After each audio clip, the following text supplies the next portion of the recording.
Well, I'm absolutely delighted to be joined by Yvonne Spicer from the Science Museum Boston. Yvonne, welcome. Thank you, thank you. Appreciate being here. Thank you very much for coming talking to us today.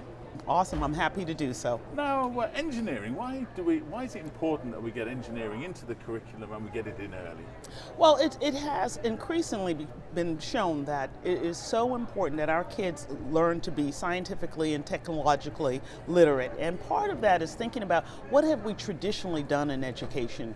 And a lot of our work has been traditionally looking at science and math as two separate silos, as opposed to thinking about the technology and the engineering component. How do we use math and science? And that's where the engineering comes into play, is if kids can see there is a purpose to them learning math and science, there's a greater likelihood that they will have an interest in STEM fields. So that's where it becomes extremely important. And how early can you introduce that into a curriculum? Oh, very early.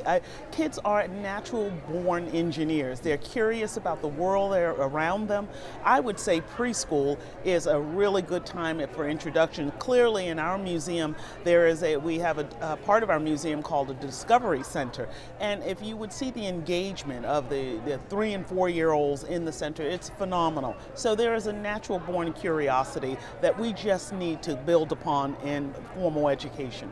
So if you're a teacher and you're coming to an event like this and you hear one of your speeches and you say that's exactly right, what can you do to get some of the materials into your classroom? Well, one of the things we do at the National Center for Technological Literacy is we develop K through 12 curriculum, and we have developed a suite of curriculum to help teachers integrate engineering K through 12. We have all of our materials are teacher tested.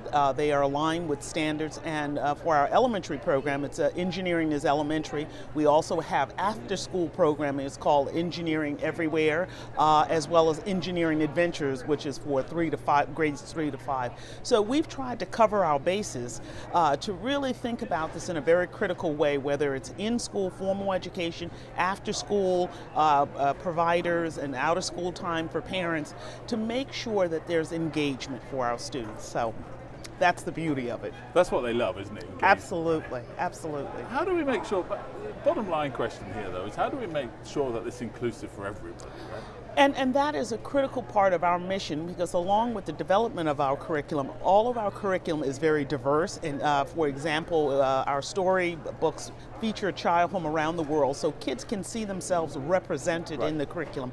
We have children from Africa, India, China, and it's wonderful. The other thing is really looking at a targeted focus of our work on underserved communities, and whether it be here in the greater Boston area or in other states, we are looking at how do we reach kids of color in a much more cohesive way. And some preliminary research we've found is that children of color are much more engaged in the engineering curriculum because of the hands-on component. So there is some opportunities for some further research to say that it is impacting teaching and learning on a much greater scale. Well, Yvonne, thank you so much for talking to us today. We really appreciate it. Thank you. Thank you.